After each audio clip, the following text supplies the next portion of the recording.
Hey there, nation, and welcome to the show where we help you to play miniatures wargaming on a budget. It is I, Commander Cheapskate, and we are back with another episode of Into Darkness. This is a series that is dedicated to our solo player campaign for Snarling Badger Studios Space Station Zero, and this is battle report number 15. It is a challenge number 19 on this one, and it's going to be a Disused Bay scenario on this. So as you can see, we're playing on our average kill team into the dark terrain. As you can see, we also got a lot of our Gallo dark terrain set up with some shipping containers and stuff. The shipping containers all made by our Major, as well as this awesome piece of terrain. For those of you guys who are long-time viewers of the show, you'll recognize this as the Fuel Depot. We use this for our games of Necromunda. This will be the reactor today that our crew, the Profiteer of the Skyfarer, will try to repair and fix before it blows up.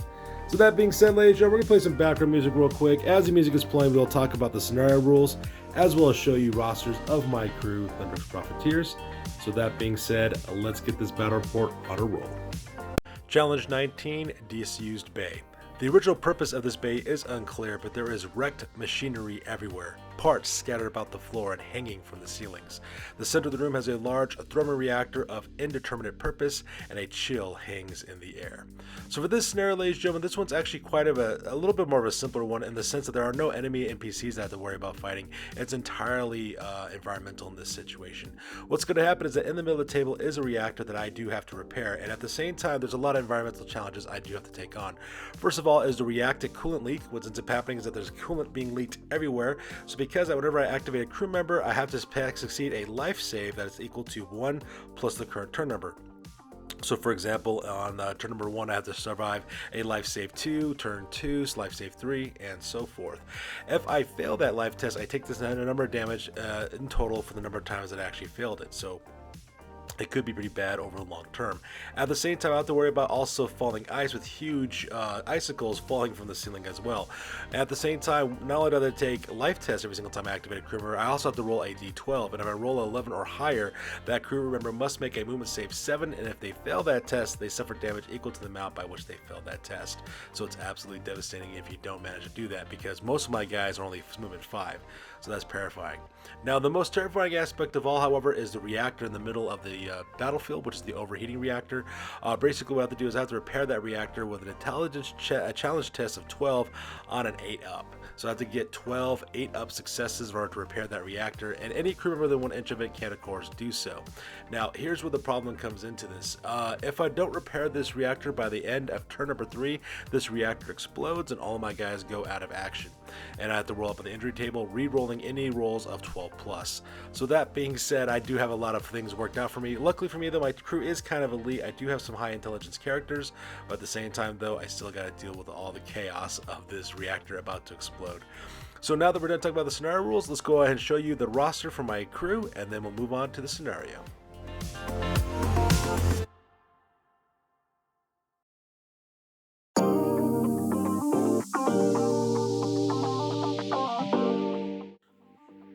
Alright, so let's talk about battle plans as well as the plan real quick. So first of all, here is Thundrik's Profiteer, which is my crew. Out in the back, that is my commander, that is Bjorgen Thundrik.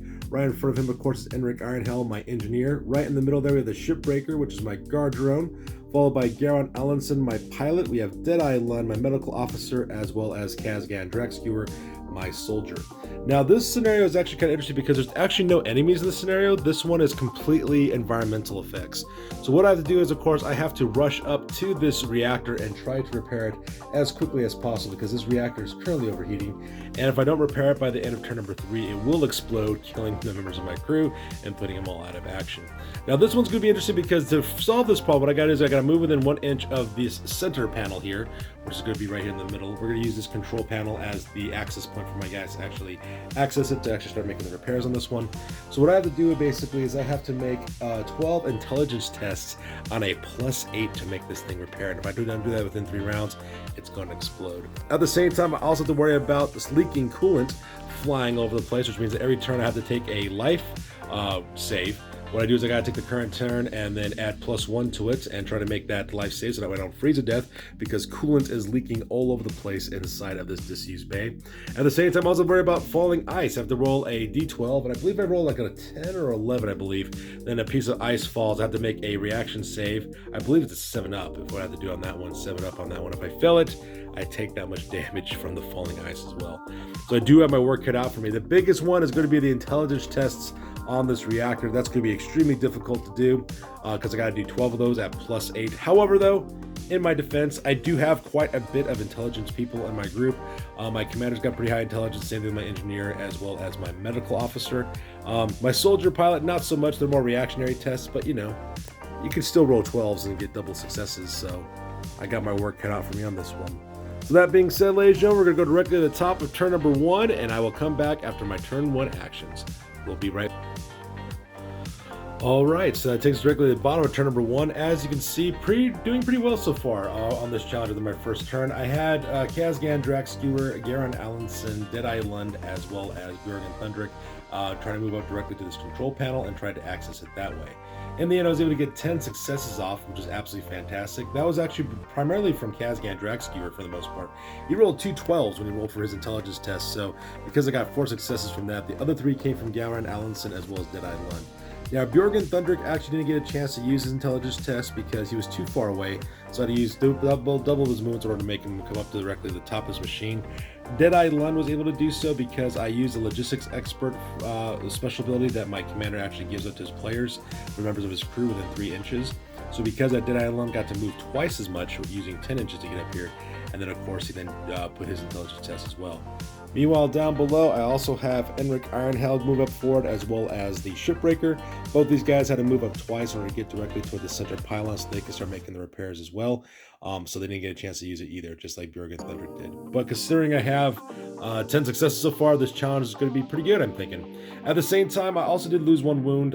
Deadeye Lund did suffer a wound from the freezing temperatures of the coolant leaking. I actually got 1 success on my life test, but I also 2 successes, I'm sorry. But I actually rolled a 1 on one of them, so because I did lose one of my successes, so I did get 1 put on him as well. So that part was pretty rough. So with the turn number 1 over with, we go directly to the top of turn number 2. All right, so that takes us directly to the top of bottom of turn number 2. As you can see, some pretty crazy things ended up happening. So let's go out and talk about what ended up happening first. So first of all, I tried to activate Deadeye Lund, which is my medical officer. And luckily for me, I did pass the freezing test, so that part was kind of nice. But what happened is I rolled to see what would happen to him.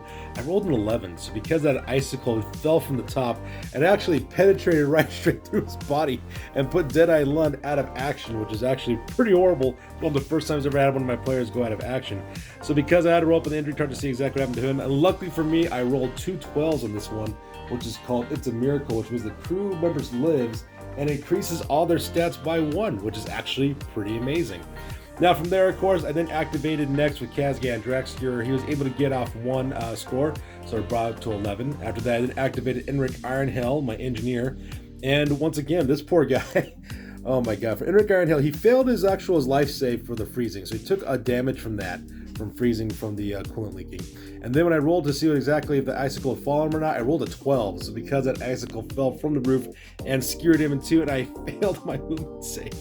And just like that, Enrik Ironheld also got taken out of action as well. So I lost 2 fighters in this battle report. But when I rolled up on the injury table for this guy, I actually rolled a 23, which means unexpected recovery, which means the crew member will live and increase 1 of their stat of their choice by 1. So yeah, even when I'm losing, doing pretty good, can't complain. In the end, it was Bjorgen Thundrik. He managed to pass his life test. Also managed to avoid getting hit by an icicle. He was the guy who put the very last success directly onto the engine. So because of that, the reactor now is completely repaired, and that also ends this challenge as well. So a pretty simple challenge. In terms of threat, well, actually, I guess not really simple. I lost 2 crew members, for God's sake. This could have been very, very bad if I actually lost those 2 guys. But with that being said, ladies and gentlemen, we're going to go directly to the post game because this battle report is now officially over. That's it, man. Game over, man. It's game over. Sure, I could have stayed in the past. Could have even been king. But in my own way, I am king. Hail to the king, baby. All right, so let's go ahead and talk about the post game. So real quick, I did have two guys go out of action, which was both Enric Ironhell as well as my medical officer Deadeye Lund. However, Deadeye Lund got +1 to all of his stats, and the reason why is because he made full recovery, or there's a miraculous recovery on that part. At the same time, Enric Ironhell also got +1 to his reaction score, because at the same time, that's what he got for his injury, so I decided to use that because that's what the engineer is used for his injury. Now, at the same time, my crew also leveled up as well, which is absolutely fantastic. So Deadeye Lund, Kazgan Draxcure, Eric Ironhill, as well as Garrett Allenson all leveled up +1. They got to choose between their movement as well as their life characteristics. So when it came to Deadeye Lund, I decided to give him +1 to his movement characteristic because he got +1 everything else, so he's doing good there.